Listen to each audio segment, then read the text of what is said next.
Liloba moko na mutima ezotinda ngai natatula Musantu Musantu Nkolo nanguya Musantu Musantu Nkolo nanguya Liloba moko na mutima ezotinda ngai natatula Liloba moko na mutima ezotinda ngai natatula Musantu Musantu Nkolo nanguya Musantu Musantu Nkolo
Gloire à Dieu. Moi, c'est votre frère, votre humble serviteur, le révérend pasteur Béli Grace Ndongala, responsable du ministère Yada Gospel Ministries International. Je voudrais ici partager ma petite expérience, un petit témoignage par rapport à un sujet, par rapport à ma vie, par rapport à mon ministère. Peut-être je n'irai pas directement dans le fond ou bien donner tous les détails possibles parce que ça nous prendra quand même assez de temps, s'il faudrait même dire 2 jours.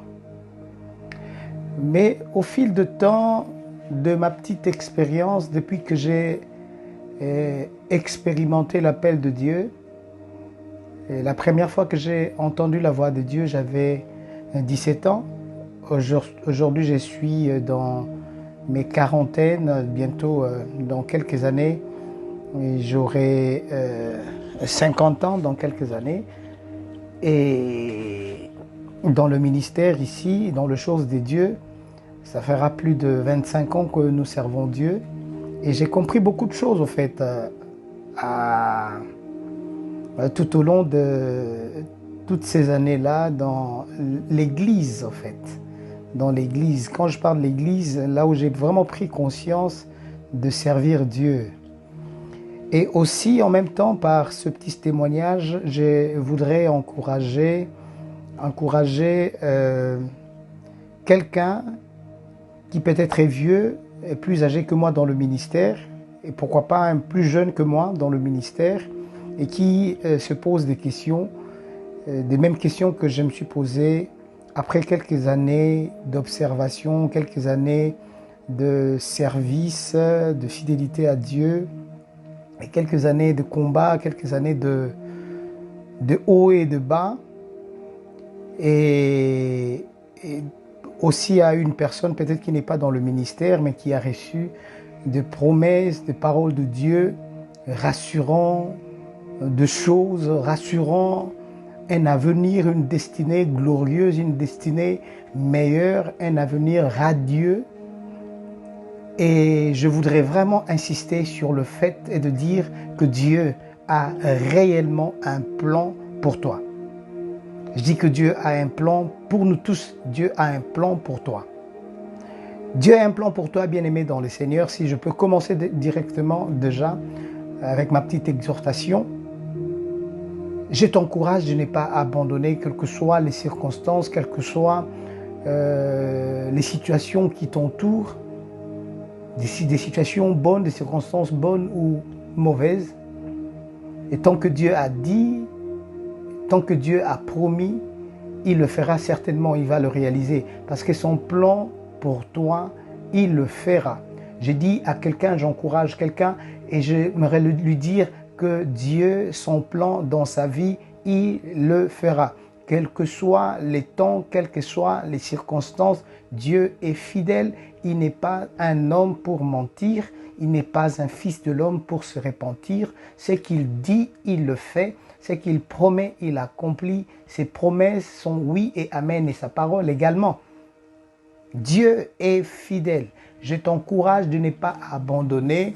Je t'encourage de ne pas lâcher. Je t'encourage de ne pas te laisser faire. Ou qu'est-ce que je peux dire? Je t'encourage de ne pas baisser les bras. Même quand tout semble être flou. Même quand tout autour de toi ne semble pas marcher. Et au fait, quand Dieu dit une chose, ce qui arrive après, ce qui s'élève après, c'est la tempête, ce sont des combats, ce sont des situations contraires. Imaginez-vous, Jésus dit à ses disciples, allons de l'autre côté. Et au moment où ils se sont mis à traverser cette rivière-là, ils arrivent, je ne sais pas si c'était à la fin, mais tout au milieu de la mer, il y a eu un vent qui s'est levé, une tempête qui s'est levée. Pourquoi? Parce que la tempête, ce sont des signaux, le vent, ce sont des signaux pour dire que de l'autre côté, il y a quelque chose de grand, il y a quelque chose de glorieux. C'est que réellement Dieu est avec toi. Et lorsque les tempêtes, pour moi, à chaque fois que se lèvent les tempêtes dans ma vie, c'est pour moi des signes, des signaux pour dire que de l'autre côté, il y a quelque chose de grand. Vous savez ce qui attendait Jésus-Christ de l'autre côté? C'était la délivrance de celui qu'on appelle le fou de Gadara. À Gadara attendait un homme qui devait devenir un grand évangéliste. Et le diable, voyant ce grand miracle s'opérer dans la vie de cet homme qui a été rendu captif pendant plusieurs années, on le décrit qu'on lui mettait de chaînes, il pouvait rompre même de chaînes, il habitait les montagnes, mais ce jour-là, il y avait quelque chose, la traversée de Jésus et ses disciples, c'était l'annonce de la délivrance de cet homme. J'ai dit, les tempêtes qui se lèvent dans ta vie, ce sont les annonces de grands miracles, ce sont les annonces de grandes percées, de grandes bénédictions qui arrivent. Je dis à quelqu'un, ce que tu traverses dans ton foyer, ce que tu traverses dans ce travail, les tempêtes que tu traverses même dans ton ministère, annoncent un avenir, une destinée glorieuse de ton ministère, de tes affaires, de ton travail, de tes finances. Ça annonce, ce sont des signaux de gloire. Gloire à Jésus-Christ de Nazareth. Dieu a un plan pour toi.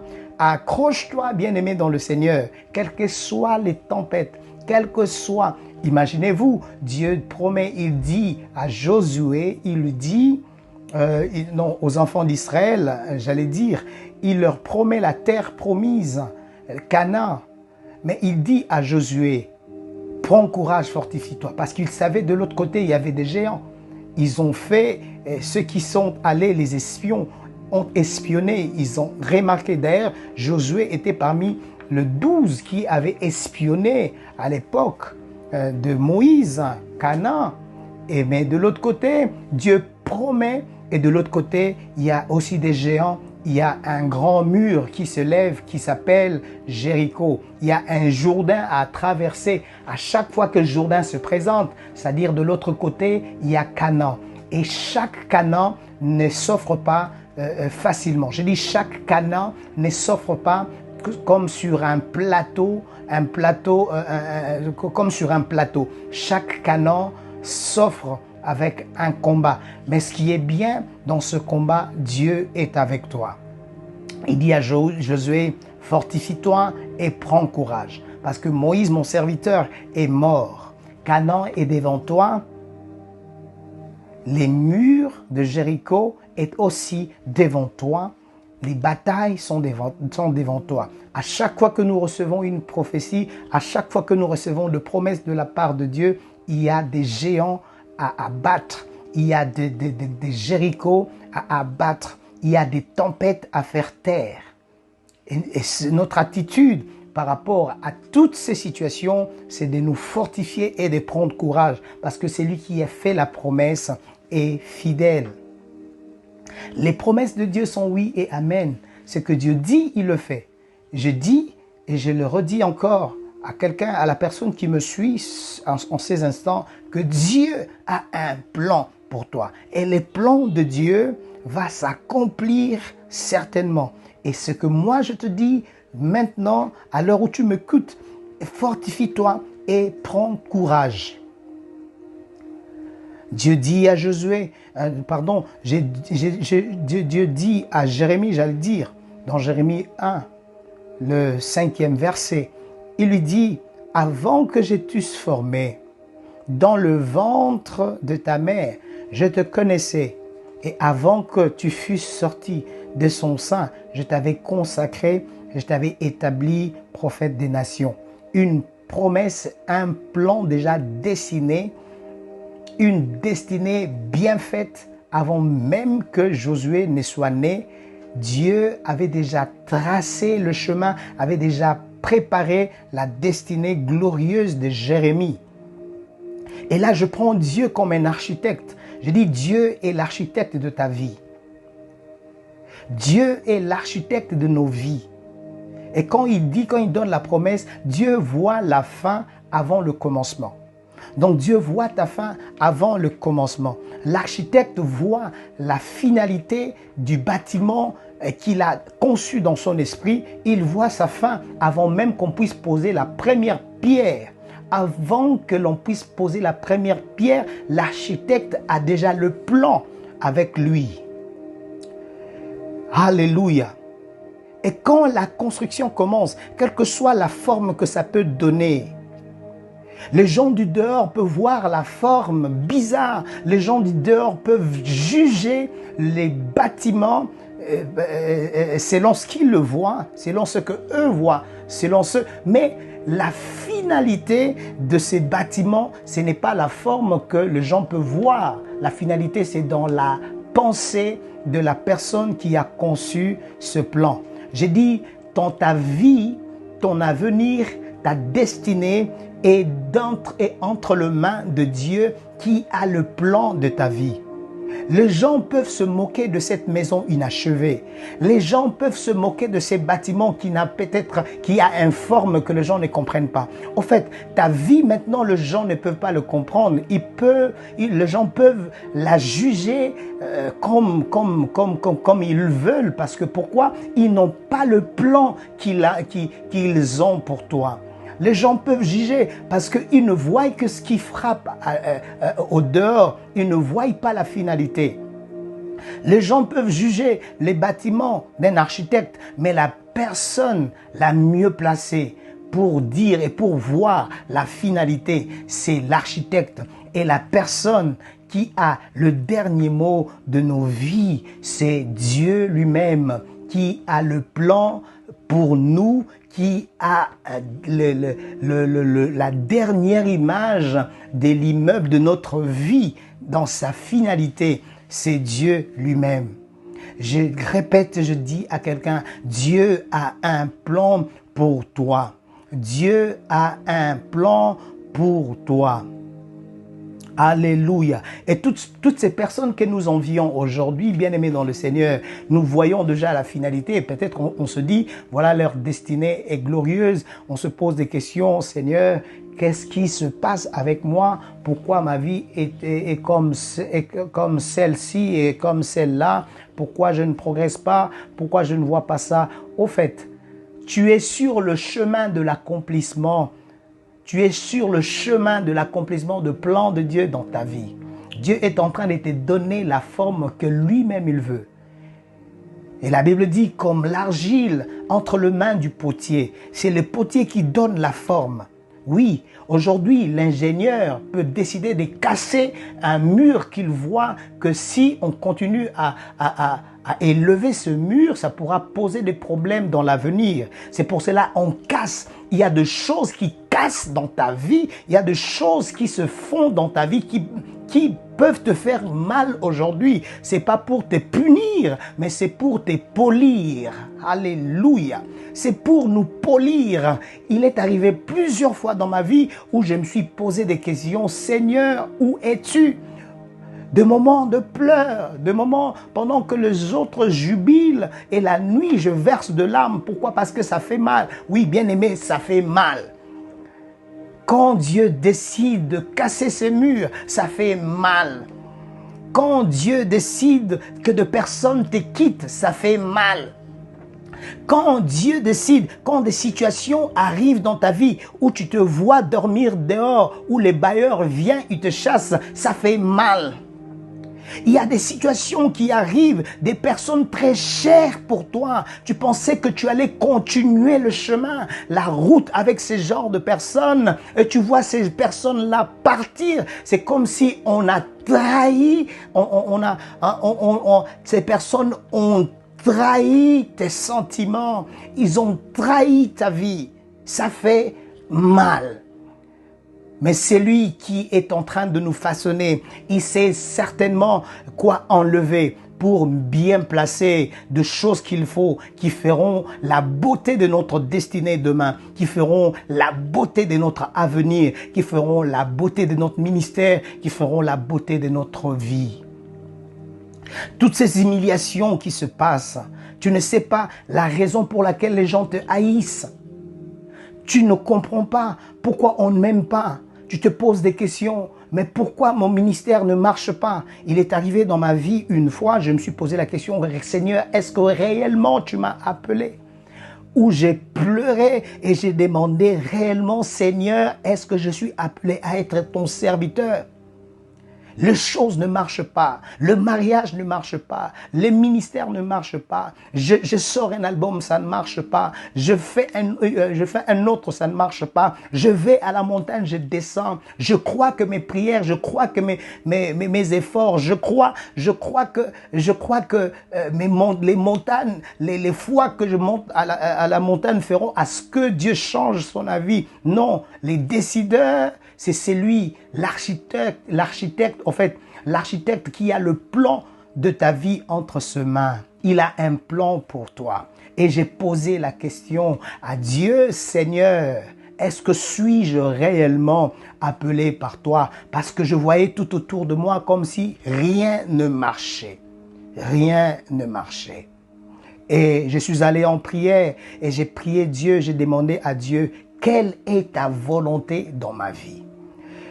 Peut-être tu es là, tu te poses la question, tu te poses la même question et tu dis, Seigneur, quelle est ta volonté pour ma vie?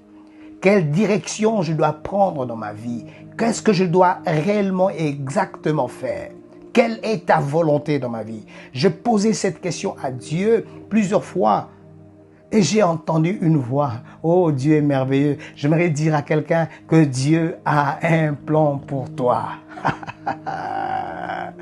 Dieu me dit, dans Jérémie 29, ces jours-là, j'avais rigolé quand j'ai encore écouté la voix de Dieu qui me dit, les projets que j'ai pour toi sont des projets de paix et non de malheur. Jérémie 29, 11. Et un autre jour, Dieu me dit, considère le chemin par lequel je te fais passer. Bien-aimé dans le Seigneur, considère le chemin par lequel Dieu te fait passer. Parce que Dieu, réellement, s'il a dit la chose, il va le faire. Il a un projet de paix et non de malheur. Tout ce qui se passe dans ta vie, ce n'est pas pour te punir, mais c'est pour te polir. Et l'or que nous envions aujourd'hui, l'or passe par le feu pour aujourd'hui donner l'éclat qu'il donne et qu'il devienne envie, l'envie de personnes. Les gens envient de l'or, mais ils ne savent pas le chemin par lequel l'or est passé. Demain, les gens vont t'envier, mais ils ne sauront pas le chemin par lequel tu es passé. C'est pour cela que je n'envie pas l'onction d'autres personnes. Je n'envie pas la gloire d'autres personnes parce que je ne sais pas le chemin par lequel ils sont passés. Yes, je ne connais pas le chemin par lequel ils sont passés. Tu veux devenir Belindongala, il faudrait passer 2 nuits à Pont Gabi, Pont Kasavubu, où avec toute la gloire que tu as, tu dois passer la nuit dehors. Où les gens te rejettent pour rien, sans raison. Tu aimerais être comme Coutinho, tu aimerais être comme, comme T.D. Jakes. Est-ce que faudrait-il que tu acceptes encore le chemin par lequel il est passé? Combien de fois nous avons failli mourir dans le lac de Kivu pour passer de l'autre côté, aller prêcher l'évangile et chercher la face de Dieu. Dieu a un plan pour toi. Simplement considère le chemin par lequel tu es passé et ne prends pas tout de mauvais côté, prends tout de bon côté, car chaque épreuve nous donne une leçon. Si tu ne sais pas apprendre des épreuves que tu es en train de passer, tu passeras certainement à côté de tes bénédictions. Que des épreuves, que de pleurs, que de nuits de brisement. Mais Dieu a toujours été là avec nous. Il dit, j'ai un plan de paix, projet de paix et non de malheur, pour te rassurer, pour t'assurer de l'avenir et de l'espérance. Bien-aimé, Dieu a un plan pour toi. Dieu a un plan pour toi. Que Dieu vous bénisse. Merci.